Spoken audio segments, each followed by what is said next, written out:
કે પહેલાના સમયમાં આપણે કેટલાય લોકો સ્કૂલમાંથી શિક્ષણમાંથી પસાર થઈ ગયા અત્યારે આગળ બેઠેલા છોકરાઓને વાત કરું છું ને કે હવે આ એપ્રિલ મહિનો ચાલે છે બોર્ડવાળાની તો પરીક્ષાઓ પતી ગઈ હશે પણ પેલા માધ્યમિક પ્રાથમિક અને એના પછી કોલેજવાળાઓની બધાની એક્ઝામ ચાલુ છે હવે જેવી પરીક્ષાઓ પૂર્ણ થશે એટલે ક્લાસ ટીચર શું આપશે આપણને વેકેશનનું ટાસ્ક આપશે ને હોમવર્ક આપશે એ હોમવર્ક આપે ને એટલે એની અંદર બે જાતના વિદ્યાર્થી હોય એક વિદ્યાર્થી શું કરે કે જેવું વેકેશન પડે ને એટલે ચલો શિક્ષકે જે લેસન આપ્યું છે એ ફટાફટ હોમવર્ક પતાવી દો પછી જે આ વેકેશનનો જે આનંદ છે ને રજાઓનો હવે પછી આનંદ ભોગવો એટલે બીજો વિદ્યાર્થી કેવો હોય પેલા આનંદ કરે રજાઓ સરસ ભોગવી લો રજાઓ ભોગવવા માટે શું કરે રમત ગમત કરે આનંદ કરે એમ કરતા એ હોમવર્કને શું કરે ભૂલી અને જેવી જૂન મહિનામાં સ્કૂલો ખુલે એટલે પછી ક્લાસ ટીચર શું કરે ચલો લેસન લાવો હોમવર્ક લાવો એટલે જેને નથી કર્યું ને જે રમતમાં 2 મહિના 1.5 મહિના કાઢી નાખે શું કરે સંતાવવાની કોશિશ કરે પાટલી પાછળ એકી પાણી 1 નંબર 2 નંબર આવી કમ્પ્લેનો કરી લે અને બચવાનો પ્રયત્ન કરે એમ આમ ઈશ્વરે પણ શું કર્યું છે આપણી સાથે ખબર છે કોઈને 80 વર્ષનું આયુષ્ય વેકેશન આપ્યું છે કોઈને 60 વર્ષનું વેકેશન આપ્યું છે કોઈને 50 વર્ષનું કોઈને 70 વર્ષનું અને વેકેશનની વચ્ચે પાછું આ ટાસ્ક પણ આપ્યું છે જેમ આજે આપણે આ ટાસ્ક કરી રહ્યા છીએ આ કાર્ય કરી રહ્યા છીએ શ્રદ્ધાંજલિ અને એ જો આ સમય યુવાનીમાં પગ ચાલતા હોય હાથ પગ દોડતા હોય અને એ વખતે સાચી શ્રદ્ધાંજલિ આપો સાચી સેવા કરો સાચી પૂજા કરો સાચી અર્ચના કરો માતા પિતા ગુરુ અતિથિ આ બધાનો આદર સત્કાર કરો કારણ કે કહેવાય છે કે માતુ પર દૈવતમ ન માતુ પર દેવતા આ સંસારની અંદર છે ને માતાથી કોઈ બીજું મોટો દેવ બનાવવામાં આવે આપણા ગુજરાતીમાં તો સાહેબ કહેવાય છે કે ખાવામાં ઉઠવામાં હરવામાં ફરવામાં નાવામાં ધોવામાં પીવામાં ચૂસવામાં ચાટવામાં છેલ્લે કશું ના વધે તો છેલ્લે છોડવા પાછળ બધે જ માં શબ્દ લાગ્યો જેવા નાનપણથી મોટા થઈએ બધી જ સમજણે પાડે પણ જેવા આપણે મોટા થઈએ શું થઈએ હવે તને સમજણ પડતી નથી અરે ગાંડા એને તો સમજણ પાડી ત્યારે આપણને એટલે માતાના ઘરમાં 4 વ્યક્તિ રહેતા હોય અને રોટલા 3 હોય પણ જો પહેલો શબ્દ એ કાઢે કે મારે ભૂખ નથી તમે 3 જણા જમી લેજો તો સમજી લો કે પહેલો શબ્દ માનો હશે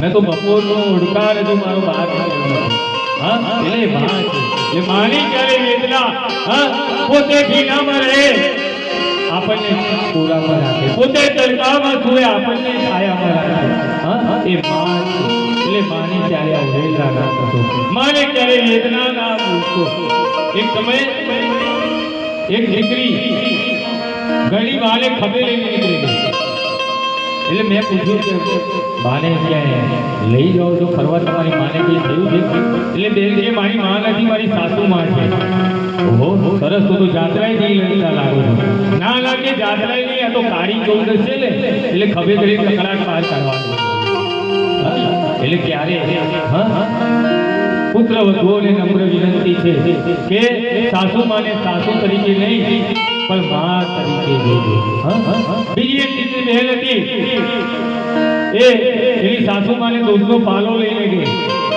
લો કે બા આ દૂધ પી લો એટલે બાને થયું કે આ મુશરફ કોઈ દિવસ ગમે નહીં આજે કઈ દિવસ સૂર્ય ઉગ્યો એટલે પૂછે બેટા આજે શું કે કઈ નહીં આ તો નાક પાછા હતી ને એટલે કે પેલા રાફડામાં દૂધ નાખવા જોઈએ નાખે તમને ફાયદો એટલે ત્યારે આ અંતર આ તો મેં ખાલી શબ્દનો પ્રયોગ કર્યો પણ આવી પરિસ્થિતિઓ અમારે તો ઘરની સાથે જોડાવાનું એટલે ક્યાંક ને ક્યાંક આ બધું ચાલતું હોય છે તો પુત્ર વધુઓની નમ્ર વિનંતી કે સાસુમાં ને સાસુમાં તરીકે નહીં પણ પોતાની માનું રૂપ દેખજો ને સાસુને પણ વિનંતી છે કે પોતાની પુત્ર વધુને વહુ નહીં પણ દીકરી તરીકે સ્વીકારજો બીજા નંબરે પિતા કહેવાય શિયાળાની કડકડતી ઠંડી ના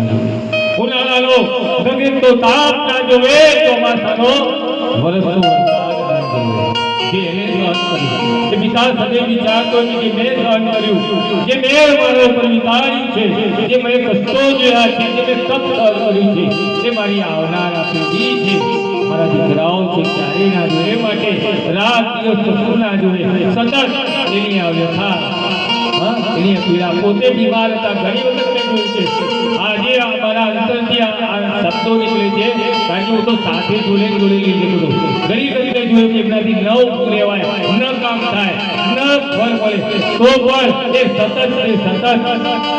તાપની અંદર બેઠું મારી આ મારી સંખ્યા એટલે અમે મારી દ્રષ્ટિ સામે જોઈ. એટલે આવા ઘણા બધા લોકો છે કે જેમના પિતાઓ આ રીતે તપ સહન કરતા હોય, આ રીતે કષ્ટો, આ રીતે પરિતાપો જોતા હોય, એટલે ક્યારે માતા પિતાની વેદના, એની લાગણી દુભાય, એના મનને ઠેસ પહોંચે એવા જીવનમાં પણ દીકરા બન્યો પણ કેવા ભક્ત પૌત્રિક જેવા બન્યો કે ભગવાનને જ્યારે દ્વાર ઉપર આવ્યા તો પણ એમને શું કર્યું? એક ઈંટ રાખી માતા પિતા સ્વતાને હંસો કંટાળવા ગયા અને તરત પૌત્રીને કીધું કે અવાજ કરતા નહીં, મારા માતા પિતા સુવે છે, જ્યારે એની બરાબર આંખ લાગી જાય ત્યારે હું તમને આ ઘરની અંદર પ્રવેશ આપું. એટલે સ્વયં ભક્ત પૌત્રી કે ભગવાને શ્રવણ અંત મા બાપની યાત્રા કરવા નીકળ્યો, તરસ્યા લાગી, નદીના ઘાટે ઘડો લઈને એ પાણી ભરવા નીકળ્યો અને દશરથને મનોમન થયું કે હિરણ્ય આ મૃગયા આની અંદર જળ પીએ છે, અંધારામાં તીર છોડ્યું, શ્રવણના હૃદયે લાગ્યું, હાય બાપ કરતા એનો જીવાત્મા છૂટતો જાય ત્યારે દશરથને આ સાદ પડતા તરત દોડ્યો અને અંતિમ અવસ્થામાં પણ દશરથ આગળ એ શ્રવણના એક જ શબ્દો હતા કે મારા મા બાપ તરસ્યા છે, પેલા જઈને એમને પાણી પાજો, એમને તૃપ્ત કરજો, એમની તરસને છુપાવજો, તો મારી તરસ નહીં તૃષા સંપૂર્ણ થશે. એટલે ભગવાને આપણને પણ મોકલ્યા, એનું વેકેશન ભોગવવા નથી મોકલ્યું, કંઈક કાર્ય લઈને મોકલ્યું છે, કંઈક તક લઈને મોકલ્યું છે, કંઈક આકાંક્ષા લઈને મોકલ્યું છે. હરિના ધામમાં આવ્યા છે. આપણે સમજો કે આજે આ નરોડા ગામની ભાગ્યોદય સોસાયટી નહીં, પણ આજે આ વૈકુંઠ ધામ છે, આ અક્ષરધામ છે, આ કૈલાસ છે, આ બ્રહ્મ અને તપલોક છે. એની અંદર બેસીને આપણે વૈષ્ણવના બનીને આપણે સરસ એમને ભજન ગાયા હો, સરસ એમના લગે મારા અંત સમય કેવી ચીજો છે. એટલે વૈષ્ણવ ક્યારે મોક્ષ નથી માંગતા, એ તો અષ્ટપ્રહરની સેવા કરે, આઠે પ્રહર કરી પરમાત્માની ઝાંખી કરે અને ભગવાનને આલા વાલા કરે. અને આ વાત ઉપર મને એક પ્રસંગ યાદ આવ્યો કે ઘરની અંદર છે ને સાસુ ને બહુ એમાં સાસુ પરમાત્માની એટલે કે લાલાની નિત્ય સેવા કરે, અષ્ટપ્રહરની પૂજા કરે. અને થયું એવું કે સાસુ માને 15 દિવસ યાત્રાએ જવાનું થયું. એટલે બહુને વાત કરી કે બેટા મેં 35 વર્ષ સુધી છે ને લાલાની સેવાની ચૂક કરી નથી, અને આ 15 દિવસ માટે હવે છે ને ઠાકોરજીની સેવાની જવાબદારી તારા માથે છોડીને જાઉં છું. લાલાને બરાબર નવડાવજે, લાલાને શૃંગાર કરજે, લાલાને વસ્ત્રને આભૂષણ આપજે, લાલાને જમાડજે, લાલાને શયન કરાવજે, ફરી પાછો લાલાને ઉઠાવ કરીને જાગૃત કરજે. સાસુમાએ બરાબર જે 8 પ્રહરની જે લાલાની સેવા થતી હોય એ 8 પ્રહરની ઝાંખી બતાવી અને પોટલું તૈયાર કરીને બેગ તૈયાર કરીને અને સાસુમાં 15 દિવસ માટે યાત્રાએ નીકળી ગયા. બીકમાં સાસુમાને હાથો પાડી દીધી, હું લાલાની સેવા કરીશ, પણ લાલાની સેવા કરતા આવડે નહીં. એટલે બીજા દિવસે સવાર 7-8 વાગ્યા અને દીકરો જાગ્યો. પહેલા તો બહુ 1.5 વર્ષનો નાનું બાળક હતું, એ જાગ્યો. એના વસ્ત્રો કાઢ્યા, દીકરાના કપડાં કાઢ્યા અને ટબ હતું, ટબની અંદર દીકરાને બરાબર નવડાવવાની તૈયારી કરી. એમાં વિચાર આવ્યો કે સાસુમાએ પણ ગઈકાલે વાત કરી કે લાલાને પણ સ્નાન કરાવવું છે. એટલે મંદિરમાંથી લાલાની મૂર્તિ કાઢી વાઘા કાઢી લાગ્યા અને ફટ થઈને દીકરાના ટબની અંદર લાલાને નાખી દીધા. સાબુ બાબુ લગાવ્યું, જેમ દીકરાને નવડાવે એમ લાલાને પણ બરાબર નવડાવ્યું, પાછા બહાર કાઢ્યા, દીકરાને જેમ સૂકા કર્યા એમ લાલાને પણ સૂકા કરી લે, અને જે ગઈકાલના આભૂષણો હતા વસ્ત્ર હતા એ પાછા પહેરાવી દીધા. બાજુ વળી 10-11 વાગ્યા એટલે દીકરાને હવે ભૂખ લાગી, તો બાજુમાં લાલા એટલે કે ઠાકોરજીને પણ બેસાડેલા, એટલે નાના લાલાને જમાડે, આ બાજુ એઠું છે ને પેલા લાલાને જમાડે, લો ઠાકોરજી જમી લો. આમ 1 દિવસ થયો, 2 દિવસ થયો, 3 દિવસ થાય, રોજ પ્રતિક્રિયા છે. સવારે દીકરો ઉઠે, ટપમાં નવડાવે, લાલાને પણ નાખે, કાઢે બહાર, સૂકવે, પાછા આભૂષણો પહેરાવે, પાછા એઠું દીકરાનું જમાડેલું લાલાને જમાડે, પાછા દીકરાને ઘોડિયામાં સુલાવે, લાલાને સુલાવે. આમ કરતા કરતા 8, 9, 10, 11, 15 દિવસ પૂર્ણ થયા, અને 16મા દિવસે સાસુમાં જાત્રાએથી પાછા આવ્યા. એટલે પાછું 15 દિવસનું પેલું લે ને તારા ધોરણ શું કર્યું લાલા પાછા, એટલે વળી પાછો હિસાબ માંગ્યો. બોલ બેટા, લાલાને બરાબર જગાડતી હતી? હા બા બરાબર જગાડતી હતી. લાલાને બરાબર નવડાવતી હતી? હા સરસ સુંદર જોન્સન બેબી સાબુથી નવડાવીને સરસ તૈયાર કરીને એમને આભૂષણો પહેરાવે. લાલાને હા લાલાને જમાડું છું, લાલો મારા લાલા જોડે ગમતો ના હોય કે 35 વર્ષ સુધી મેં ઠાકોરજીની સેવા કરી જમાડી, તો ઠાકોરજી મારા હાથે જમીને નહીં ગયા, અને તારા હાથે ચલ આજે હું જોઉં કઈ રીતે ઠાકોરજી જમે છે તારા હાથે. તો 16મા દિવસે જેમ 15 દિવસની પ્રતિક્રિયા કરી એમ પાછી આ વહુએ સવાર ફરી 17મા દિવસે એને દીકરાને ઉઠાડીને ટપ્પા નાખ્યા, લાલાને નાખ્યા, ફરી પાછા પૂરા કર્યા, ફરી પાછા આભૂષણો પહેરાયા, પછી પેલે ખીચડી ઢીલી ખીચડી કરીને ઘીવાળી કરીને અને આમ બાજુ દીકરાને જમાડીને મૂર્તિમાંથી પાછા ઠાકોરજી બહાર આવ્યા, અને વહુના હાથે થઈ ગયા. ત્યારે વહુએ આ ખભે તરત જ થપથપાતા કહ્યું કે દીકરી, મારી સેવા છે ને સ્વાર્થની હતી, પણ તારી સેવા કેવી હતી? તારા દીકરાની જે ભોળા ભાવે સેવા કરીને આમાં 15 દિવસ સુધી તે લાલાની ભોળા ભાવે સેવા કરી, ઠાકોરજી સ્વયં તારા હાથે આ 15 દિવસ સુધી જમીને ગયા. એટલે ભાવ એ ભોળો ભાવ એ પ્રતિક્રિયા, એટલે આ છેલ્લે अंतिम अवस्था उत्तर अवस्था अंदर एक वस्तु कही कि चिट्ठी न कोई संदेश, जाने वो कौन सा देश, कहाँ तुम चले गए. એટલે ગયેલા ક્યારે પાછા આવતા નથી, પણ સારી યાદો. ક્યારેક હસ્યા હોઈએ, ક્યારેક રગડ્યા હોઈએ, ક્યારેક ઝઘડ્યા હોઈએ, ક્યારેક આનંદમાં હોઈએ, ક્યારેક દુઃખ લાગ્યું હોય તો ક્યારેક ખોટું લાગ્યું હોય. હમણાં જ બેઠા વિચારતા હોય કે ગઈકાલે તો આ રીતે વાતો કરતા હતા, પેલા દિવસે આગળ બેસીને આમ કરતા હતા, અરે એની તો વાત છોડો, આ 2 વર્ષ પહેલા સુંદરકાંડની અંદર આવીને આમ પધરાવતા હતા.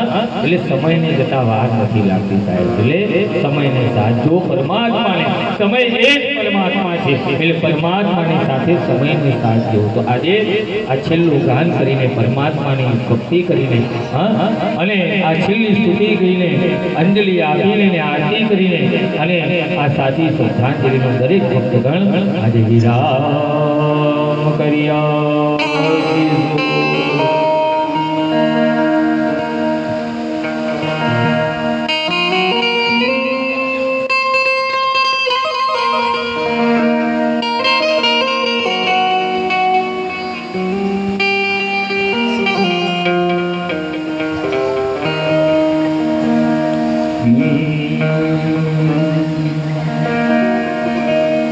चिट्ठी न कोई संदेश, जाने वह कौन सा देश, जहाँ तुम चले गए, जहाँ तुम चले गए. चिट्ठी न कोई संदेश, जाने वह कौन सा देश, जहाँ तुम चले गए, जहाँ तुम चले गए. इस दिल पे लगा के ठेस, जाने वह कौन सा देश, जहाँ तुम चले गए,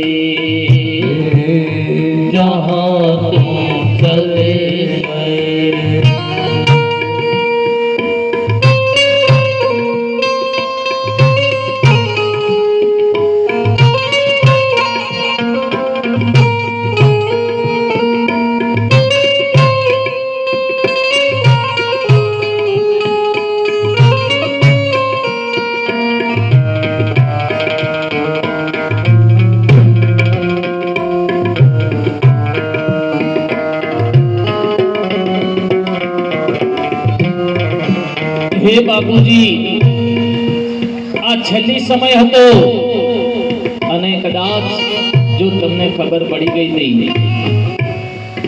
તો બેટા કરીને એક બૂમ તો પાડવી દી। एक आह भरी होगी हमने न सुनी होगी, जाते जाते तुमने आवाज तो दी होगी।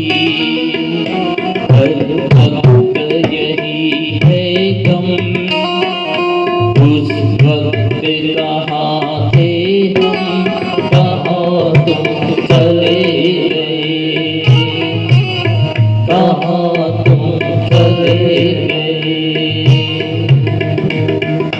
चिट्ठी न कोई संदेश, जाने वह तो न संदेश, कहाँ तुम चले गए, जहाँ तुम चले गए।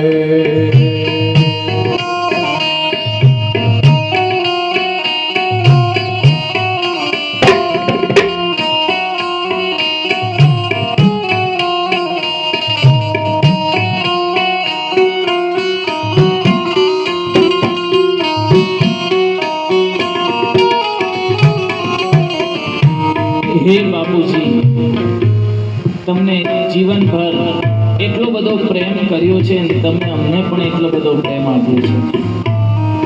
અરે સાહેબ, જ્યારે અમને જરૂરિયાત હતી લોલીપોપની ત્યારે તમે અમને લોલીપોપ પણ અપાઈ હતી, અને જ્યારે જરૂરિયાત અમને લેપટોપની પડી ત્યારે તમે જરૂરિયાત પણ અમારી પૂરી કરી છે। ત્યારે अब यादों के कांटे इस दिल में चुभते हैं, ना दर्द ठहरता है, ना आंसू रुकते हैं। मैं ढूंढ रहा है प्यार, हम कैसे करे इकरार, कहाँ तुम चले गए, कहाँ तुम चले गए। चिट्ठी न कोई संदेश, जाने वह कौन सा देश, जहाँ तुम चले गए, जहाँ तुम चले गए। અને આ તો સાહેબ ગુજરાતી કવિ હતો, હિન્દી શાયર હતો, હિન્દી કવિએ લખી, પણ ગુજરાતી કવિએ શું લખ્યું? મુજ દ્વારે થી ઓ પંખીડા, હસતા મુખડે જાજો રે, હસતા મુખડે જાજો રે। विदाई टाणे ओ पंखीड़ा, गीत मधुरा गाजो रे, ओ गीत मधुरा गाजो रे। पंखी मेळानी आछे वातू, आजे बिखरवानी वेळा रे, ओ बिखरवानी वेळा रे। कोण ज्यारे क्यारे पाछा, મળશું સાથ સંગાથે રે, ઓ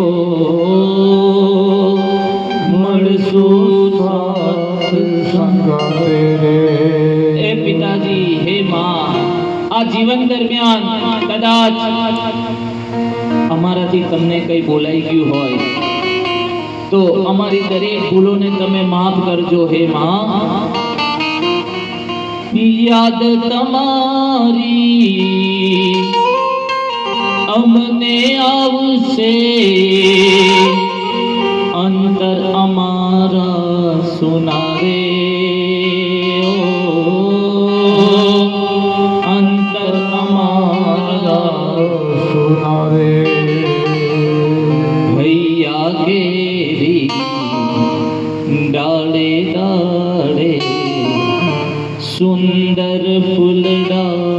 ખીલ્યા રે ઓ સુંદર ફૂલડા ખીલ્યા રે. અને છેલ્લે મા બાપનો પ્રેમ, મા દીકરાનો પ્રેમ, મા દીકરીનો પ્રેમ, એનાથી આ જગતમાં સાચો પ્રેમ કોઈ કરી ના શકે. એટલે કીધું સબસે ઊંચી પ્રેમ સગાઈ મારી વાણી થંભી જાજો રે વાણી થંભી જાજો રે અજ્ઞાનીઓ ક્યાંથી સમજે મસ્તી રુદન આવેલાની ઓ મસ્તી રુદન આવેલાની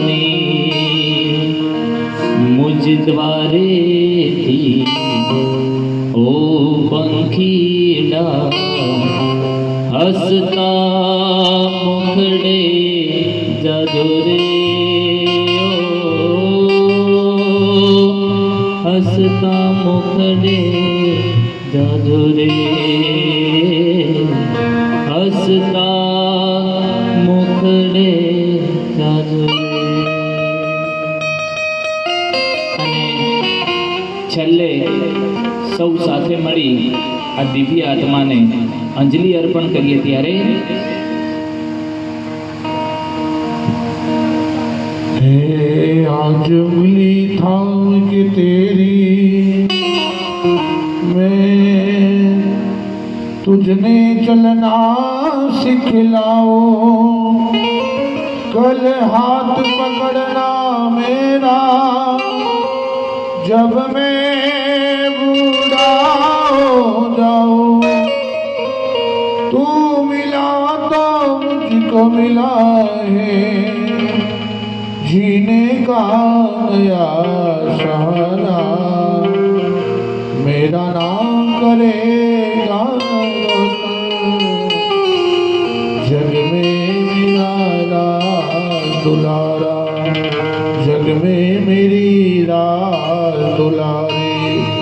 हे नाथ जोड़ी हाथ पाए प्रेमથી સૌ માગીએ શરણો મળે સાચું તમારું.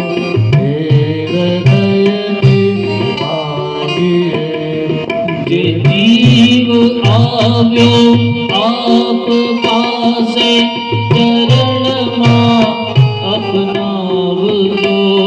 પરનાથ નારે આત્માને શાંતિ સાથે આપજો. પરમાત્મા એ આત્માને શાંતિ સાથે આપજો.